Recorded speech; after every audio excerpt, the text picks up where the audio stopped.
সকাল থেকে বৃষ্টি হয়েই চলেছে, কিন্তু বন্ধ আর হচ্ছে না। তার জন্য সোয়াবিনের একটি চপ আমি বানাবো, ঝটপট বানিয়ে নেওয়া যেতে পারে। ছোট ছোট সোয়াবিনগুলোকে আমি নিয়েছি, যেটা গরম জলে ভালোভাবে ভিজিয়ে নিতে হবে।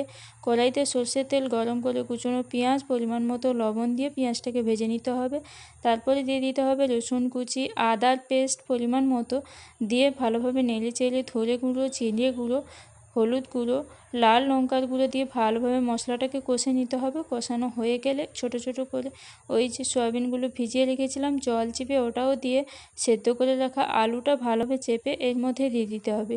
তারপর দিয়ে দিতে হবে পরিমাণ মতো লবণ, পরিমাণ মতো চিনি দিয়ে ভালোভাবে নেড়ে চেড়ে নিতে হবে। তারপর শেষে দিয়ে দিতে হবে টমেটোমের সস, পরিমাণ মতো গরম মশলা দিয়ে আবারও সুন্দর করে নেড়েচেড়ে নিতে হবে।